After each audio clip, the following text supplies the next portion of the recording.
Assalamualaikum warahmatullahi wabarakatuh. Semangat pagi anak-anak, selamat pagi. Apa kabar hari ini? Semua sehat? Semua semangat untuk belajar?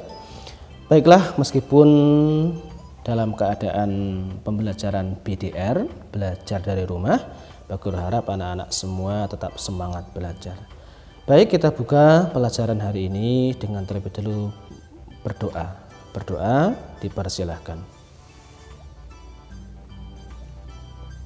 Ya, Pak Guru rasa cukup anak-anak. Untuk hari ini kita sudah memasuki tema 3, subtema kedua, pembelajaran ke-1. Di mana pada pembelajaran ini akan memuat yaitu pemetaannya ada IPA dan juga bahasa Indonesia. Tujuan pelajaran yang Pak Guru harapkan, 1, dengan mengamati dan mendemonstrasikan iklan media elektronik, anak-anak dapat mengidentifikasi ciri-ciri bahasa iklan elektronik. Ingat ya, iklannya elektronik. Yang kedua, dengan mencermati teks bacaan dan membuat poster, siswa dapat menjelaskan macam-macam gangguan pada organ pencernaan. Oke.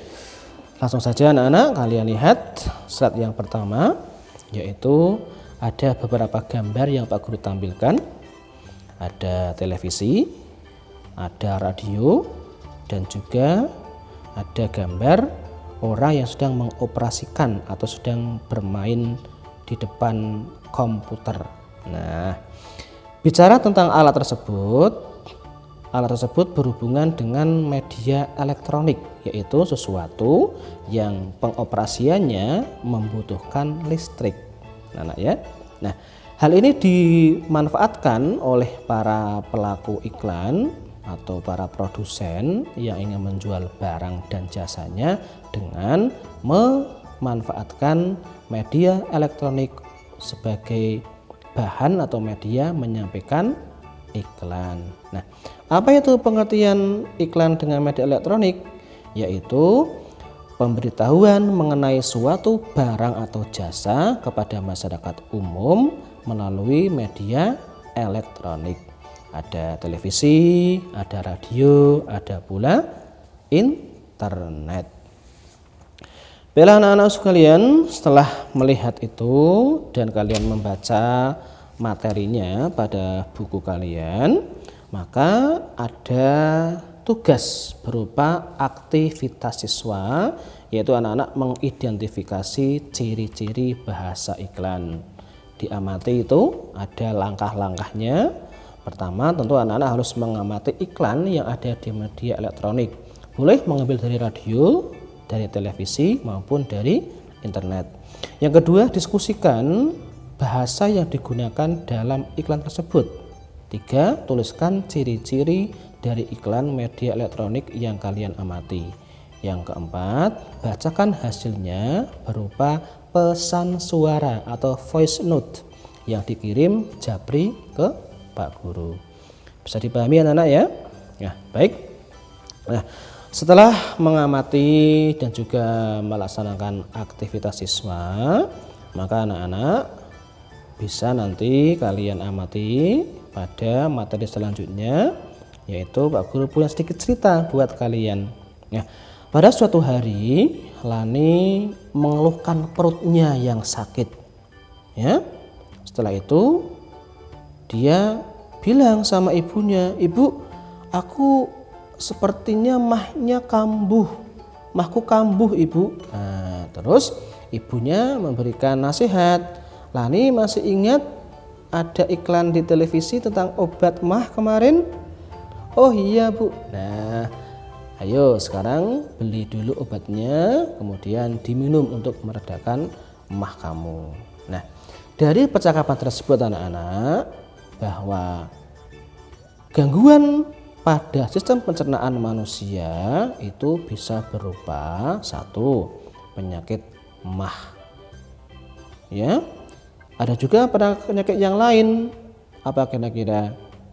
Di bukumu ada loh, kalau dibaca dengan teliti, ada diare dan pula disentri. Nah, kenapa bisa menyebabkan atau kenapa kok terjadinya sistem pencernaan pada manusia terganggu? Yaitu karena biasanya anak-anak atau kita tidak sehat dalam mengkonsumsi makanan atau polanya waktu makannya yang tidak teratur.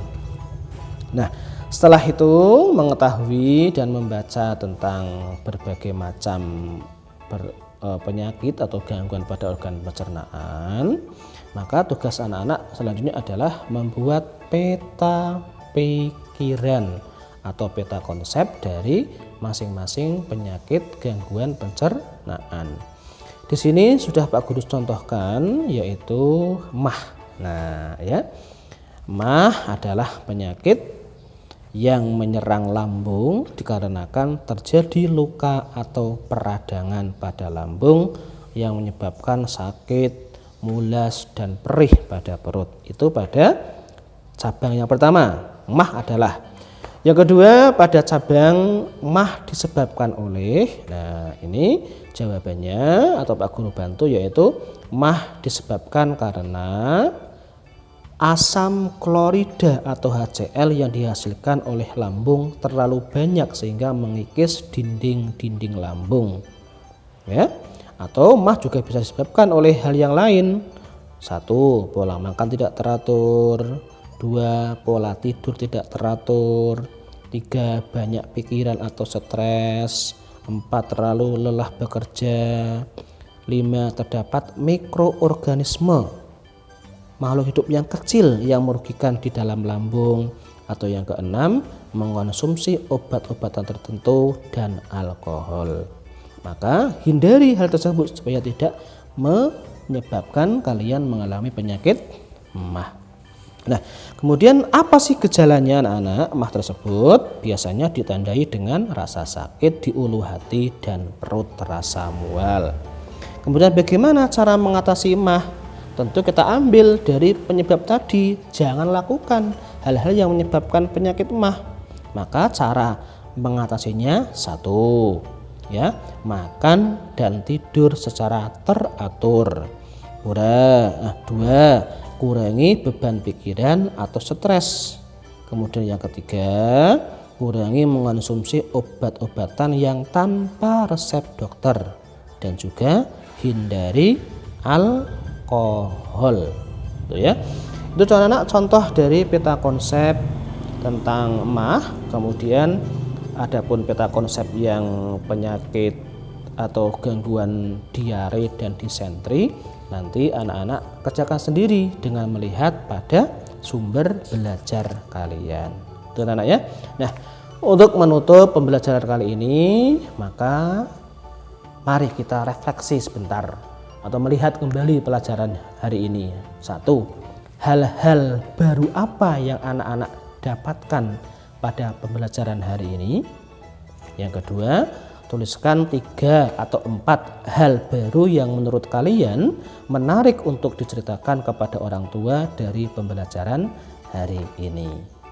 Itu anak-anak, untuk hari ini pembelajarannya tematik pembelajaran pertama atau ke-1, subtema 2, tema ketiga. Tetap semangat belajar dari rumah dan belajar tanpa putus asa. Sekali semangat, tetap semangat. Guru akhiri, kurang lebihnya mohon maaf. Jika ada pertanyaan nanti bisa japri melalui WA. Bisa di WA grup ataupun japri langsung kepada Pak Guru. Sekian anak-anak, Pak Guru akhiri. Wassalamualaikum warahmatullahi wabarakatuh.